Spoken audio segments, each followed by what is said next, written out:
দর্শক, বাংলা নিউজের বিশেষ আয়োজনে আজকে উপস্থিত হয়েছেন কুষ্টিয়া সদর ৩ আসনের সংসদ সদস্য পদপ্রার্থী জামাত মনোনীত আমির হামজাদ। আমির হামজা, আপনাকে স্বাগত জানাচ্ছি বাংলা নিউজের বিশেষ আয়োজনে। কেমন আছেন? আলহামদুলিল্লাহ, আপনাদেরকে ধন্যবাদ। নির্বাচনী আসন দেখছেন, সব মিলে আপনি জামাতের যে দাঁড়িপাল্লার পতাকা সেটি নিয়ে লড়াই করছেন। আপনি একজন প্রখ্যাত ইসলামী বক্তা এবং এই যে ইসলামের আ সেই হিসেবে পরিচিত। হঠাৎ করে রাজনীতির মাঠে কেন বা কিভাবে আসলেন? আসসালামু আলাইকুম রহমতুল্লাহ। ধন্যবাদ বাংলা নিউজকে। আসলে রাজনীতিতে আমার নতুন আসা না, আমি তো শুরু থেকে আছি, কিন্তু অ্যাক্টিভ ছিলাম না।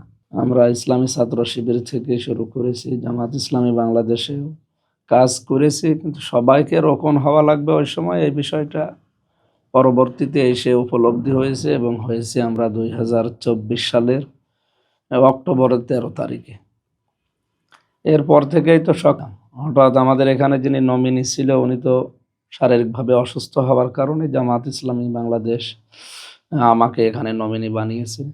সর্বোপরি আল্লাহর বিধানের কথাগুলো যেভাবে সারা পৃথিবীতে বলার চেষ্টা করি, ওইটা এবার সংসদে কায়েমের মাধ্যমে মানুষকে আমরা দেখাতে চাই। ন্যায় বিচার এবং ইনসাফ কায়েম করতে হলে রাষ্ট্রীয় ক্ষমতা লাগবে, সেই জায়গা থেকে আসলে রাজনীতিতে সক্রিয় হওয়া। আপনাকে প্রায়ই ইনসাফ এবং ন্যায় বিচারের কথা বলেন আপনি।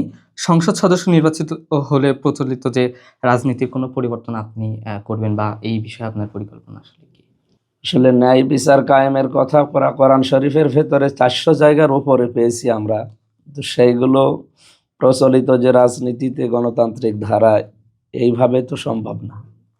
জামাত ইসলামী বাংলাদেশ এই ধারাটা মাধ্যমে রাজনীতি করে সামনে ক্ষমতার মসনদে বসার পর আল্লাহর কোরআনের নবীজির হাদিসের নিয়ম নীতি দিয়ে যে সমস্ত ইনসাফ আছে ওইগুলো আসলে কায়েম করতে চায়। কিন্তু আমাদের এই সমস্ত দেশগুলোতে ইসলামী ভাবধারায় একবারেই খেলাফত কায়েম করা সম্ভব না, এগুলো ধীরে ধীরে যাওয়ার নিয়ম। কোরআনে আল্লাহ ওই পদ্ধতিটা আমাদেরকে দিয়েছেন।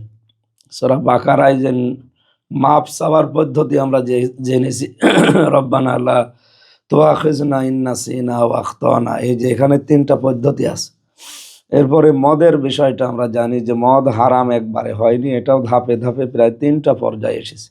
ইসলামকে আমরা যদি ন্যায় বিচার এবং কল্যাণকর রাষ্ট্র এদেশে প্রতিষ্ঠা করার জন্য চেষ্টা চালাই, তো একবারে সম্ভব না, ধীরে ধীরে আমরা যেতে চাই।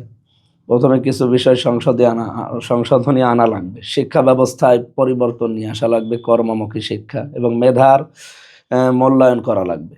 এই জন্যই তো এই দেশটা দ্বিতীয়বার স্বাধীন করার জন্য যে স্লোগান ছিল মেধা না কোটা, এই কোটার সিস্টেম বাদ দিয়ে মেধার মূল্যায়ন করলে জাতি আস্তে আস্তে দাঁড়িয়ে যাবে ইনশাল্লাহ। কিভাবে আসলে মেধার কোঠার মূল্যায়ন করবেন বা না, আর বললাম না, বাস্তবমুখী শিক্ষা ব্যবস্থা সামনে নিয়ে এসে কর্মমুখী শিক্ষা আসলে যার যে যোগ্যতা তৈরি হবে ওই যোগ্যতা দেখে তার এর সামনে কাজে লাগানো হবে। কোনো দল দেখে বা কোনো ব্যক্তির ছেলে, কোনো ব্যক্তির মেয়ে, এই সমস্ত পরিচয়গুলো সামনে আসবে না। কুষ্টিয়া কেন্দ্রিক চলে আসি। এই চিনিকল নিয়ে এবং বেশ কর্মসংস্থান ছিল, সেটাও ঘাটতি হয়েছে। এই চিনিকল সহ কুষ্টিয়ার মানুষের, অর্থাৎ 3 আসনের যে মানুষ, এই মানুষের কর্মসংস্থান নিয়ে আপনার পরিকল্পনা কি? এখানে কয়েকটা বড় বড় প্রতিষ্ঠান আছে অলরেডি। কুষ্টিয়ার জগতের চিনিকল, এদিকে মোহিনী মিল, এরপরে ওই কি ভাদালিয়ার ওখানে একটা টেক্সটাইল মিল, ওটা আকিস গ্রুপ এখন চালাচ্ছে। এই সব মিলিয়ে আমরা হিসাব করে দেখেছি আরও কৃষি একটা বিশ্ববিদ্যালয় যদি ইবি থানার ভেতরে প্রতিষ্ঠা করা যায়।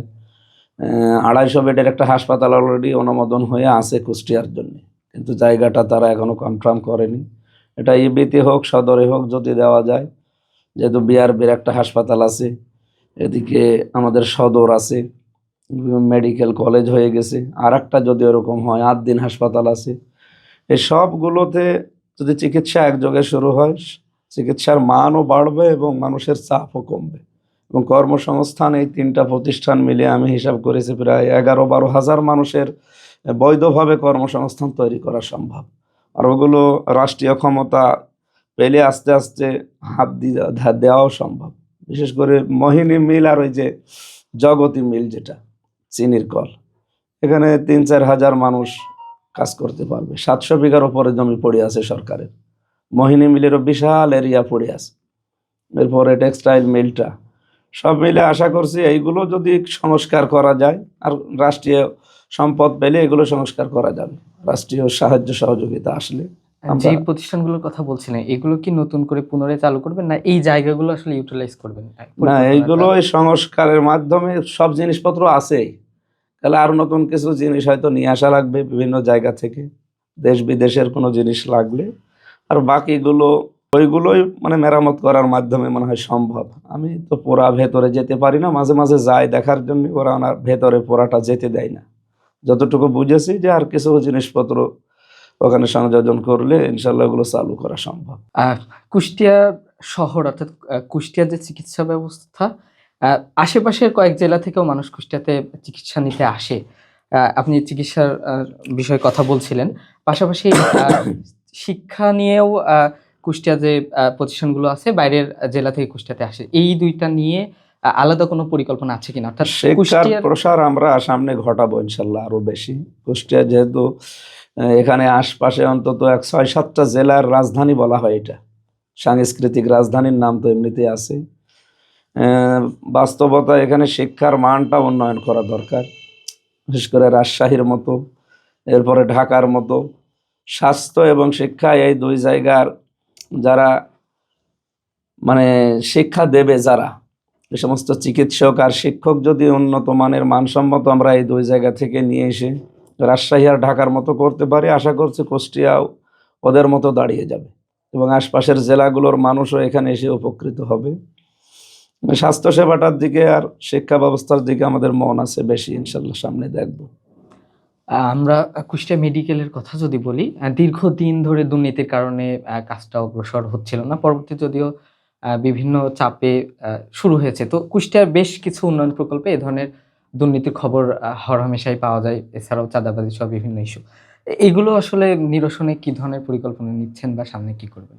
এই তো সমন্বিত প্রয়াস ছাড়া সম্ভব না একা একা, আর সর্বোপরি ক্ষমতা দরকার এইগুলোকে কন্ট্রোল করার জন্য।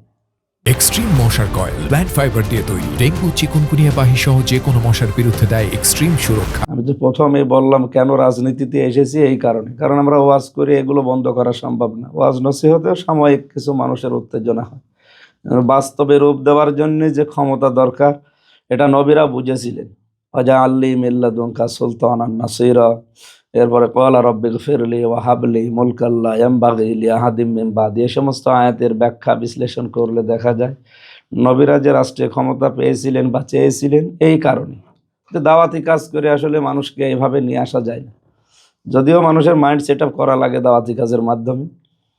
আগামীতে এগুলো যে সমস্যার কথা জানালেন, যে চাঁদাবাজি দুর্নীতি সব বন্ধ করা সম্ভব শুধু আইনগুলো প্রয়োগের মাধ্যমে। আর ওই আইন প্রয়োগ করতেই তো সংসদ ভবন দরকার, কারণ ওখানে তো আইন তৈরি হবে। আর আইনগুলো আমরা ইসলামী আইনগুলো পাশ করতে পারলে এ দেশে আবার শান্ত হবে ইনশাল্লাহ। সামনেই নির্বাচন, আর অল্প কিছুদিন বাকি। এই যে বর্তমান সামাজিক যোগাযোগ মাধ্যম এআই সহ বিভিন্ন তথ্য প্রযুক্তির বেশ প্রভাব আমরা দেখতে পাচ্ছি, নির্বাচনে কেমন প্রভাব দেখছেন সামাজিক যোগাযোগ মাধ্যমে? এরা তো দুষ্টু চক্র যারা আছে এগুলো তো ব্যবহার অলরেডি করছে। হয়তো এআই দিয়ে কিছু তৈরি হচ্ছে, আর ওই যে আমাদের বক্তব্যগুলো রাজনৈতিক হোক আর ধর্মীয় হোক, এগুলো আগের বক্তব্য কাটছাট করে 1.5 ঘন্টা 2 ঘন্টার আলোচনা অথবা আধা ঘন্টার আলোচনা সেখানে হয়তো 5-7 সেকেন্ড 10 সেকেন্ড করে কাটিং করে আগের কথা পরের কথা বাদ দিয়ে ওরা মানুষকে বিভ্রান্ত করার জন্য চেষ্টায় আছে। এটা একটা সাইবার বুলিং, এটা চলছে অনেক দিন থেকে, আর এখন আরো বেশি হচ্ছে। যারা করছে এরাও তো দেখি মুসলমান, কিন্তু এরা কোরআন হাদিসের ওই সমস্ত কথাগুলো শোনেও যে একজন মানুষের উপরে আন্দাজে ধারণা করা ঠিক না, গীবত করলে মরা ভাইয়ের গোশত খাওয়ার সমান, এরপরে অন্যের উপরে তহমত দিলে সেই অপরাধ আপনাকে দিয়ে আল্লাহ আরেকবার করাবে, এরকম বহু কথা তাদেরকে শোনানো হয়। কিন্তু চোরে না মানে ধর্মের কাহিনী হয়ে গেছে সেরকম। ওদেরকে আসলে বললেও হবে না, ওরা রাজনৈতিক প্রতিহিংসার কারণে অন্ধ হয়ে গেছে অনেকে। তাদেরকে আমরা বলবো আপনারা থামেন, রাজনীতির জায়গা থেকে এটা যেন আমরা অন্তত ব্যবসা মনে না করি বা প্রতিহিংসার জায়গায় নিয়ে না যায়। এটা দ্বন্দ্বিতা না করে আমরা প্রতিযোগী হয়ে চেষ্টা করি। এগুলো আসলে ভোটের মাঠে কোনো প্রভাব ফেলবে কিনা? ভোটের মাঠে আমি আশা করছি প্রভাব ফেলতে পারবে না, কারণ দেশের জনগণ আগস্টের 5 তারিখের আগে আর নেই। এরপরে এখন মানুষ সচেতন, মানুষ জানে যে সেই 17 সালের, 19 সালের, 23 সালের কথাগুলো কাটছাট করে এই 30 সেকেন্ড বা 10 সেকেন্ড নিয়ে এসে মানুষকে শোনানোর উদ্দেশ্য কি, মানুষ এখন সব বুঝে ফেলেছে। ওদেরকেই, ওদের মানে পজিশনই এখন নষ্ট হবে। আর ওদের মানুষ আমাকে যদিও সাময়িক কিছু খারাপ বলবে, কিন্তু পরবর্তীতে মানুষ বুঝলে ওদের অবস্থায় আরো খারাপ হবে ভোটের রাজনীতিতে। এগুলো প্রভাব আমার মনে হয় পড়বে না। নির্বাচন সুষ্ঠু পরিবেশ নিয়ে, অর্থাৎ লেভেল প্লেইং ফিল্ড নিয়ে আপনারা বিশাল একটা সমাবেশও করেছিলেন। এখন পর্যন্ত নির্বাচনের 1 মাসেরও কম সময় বাকি। কি দেখছেন আসলে, সুষ্ঠু পরিবেশ আছে কিনা আপনাদের বিবেচনায়, কি দেখছেন? লেভেল প্লেইং ফিল্ড বিভিন্ন জায়গায় বাধাগ্রস্ত হচ্ছে, বিশেষ করে বটতল ইউনিয়নের বড়িয়া, এরপরে বটতল ইউনিয়নের খাজানগর, কবুরহাট, এই সমস্ত জায়গায় আমরা বিভিন্ন সময় দেখছি আমার ভাইরা, আমার বোনেরা বাধাপ্রাপ্ত হচ্ছে এবং বাধা দেওয়া হচ্ছে। এমনকি আঘাতেরও কথা আমরা পেয়েছি, অনেককে মারধরও পর্যন্ত করেছি, মিথ্যা মামলা দিয়েছে, এখনও সে মামলা চলতেছে। এইভাবে তো লেভেল প্লেইং ফিল্ড তৈরি হবে না। যারা দায়িত্বে আছে সরকারের, আমরা চাইবো প্রত্যেকের জন্য সমান অধিকার নিশ্চিত করা হোক। তাছাড়া এভাবে নির্বাচন সামনে হয়তো সুষ্ঠু হবে না। 2 নম্বরে কালো টাকার প্রভাব অনেকে বিস্তার করতে পারে বিভিন্ন রাজনৈতিক দলে যারা আছে। আমাদের রাজনীতিতে যেহেতু টাকা নেই, আমরা ক্ষমতায় যাওয়ার আগে ভোট মানুষকে কিনতে চাই না। মানুষকে ভোট কিনবো কেন? কারণ মানুষ তো কেনার বস্তু না। টাকা দিয়ে মানুষ গরু, ছাগল, হাঁস, মুরগি এগুলো কেনে, মানুষ কেনা যায়। তো যারা টাকার কাছে বিক্রি হচ্ছে বা যারা টাকার কাছে টাকা দিয়ে বিক্রি কেনার চেষ্টায় আছে, এই দুইটাই অমানুষ। এদেরকে মানুষ বলা ঠিক না। মানুষ মানুষের কাছে বিক্রি হবে কোন কারণে? ভোটটা আপনার কাছে আল্লাহ একটা আমানত রেখেছে, এটা আপনি যথাযথ জায়গায় তার প্রাপক যে তার কাছে পৌঁছিয়ে দেবেন। ইন্নাল্লাহা ইয়ামুরুকুম আন তুআদ্দুল আমানাতি ইলা আহলিহা। এই আয়াতের হক আদায় হবে, যে যোগ্য তাকে আপনার রায়, আপনার সাক্ষী, আপনার ভোট, আপনার আমানত আপনি পৌঁছিয়ে দেবেন। কালো টাকার ব্যবহার যেন আগামীতে কেউ দেখানোর দুঃসাহস না করে, করলে কিন্তু তার পরিণতি খারাপ হবে। তরুণ ভোটারদের নিয়ে আপনার পরিকল্পনা কি? সামনে তো একটা বড় অংশ বলা যায়, মানে শুনেছি প্রভাবও দেশে আছে এখন তাদের। 4 কোটি, আমরা দেখছি 4 কোটির উপরে প্রায় তরুণ ভোটার।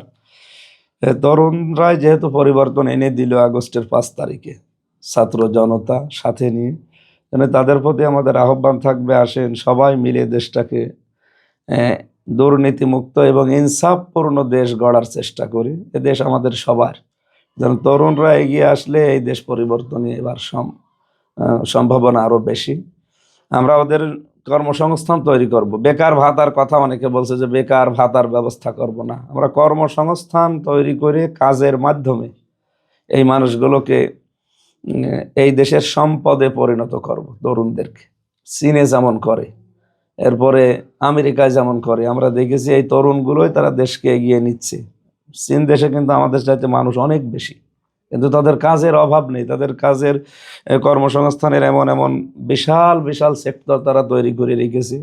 আমরাও ওগুলো করতে পারবো আশা করছি। তরুণরা এই দিকে তাকিয়ে, তাদের ভবিষ্যতের দিকে তাকিয়ে ইনসাফের প্রতীক দাঁড়িপাল্লা বেছে নেবে ইনশাল্লাহ। ধন্যবাদ আপনাকে জনাব আমির হামজা, বাংলা নিউজে সময় দেওয়ার জন্য। দর্শক, সামনে যে নির্বাচন, সেই নির্বাচন নিয়ে সারা দেশের মানুষের প্রত্যাশা অনেক। সুষ্ঠু নির্বাচন হোক, এটাই প্রত্যাশা।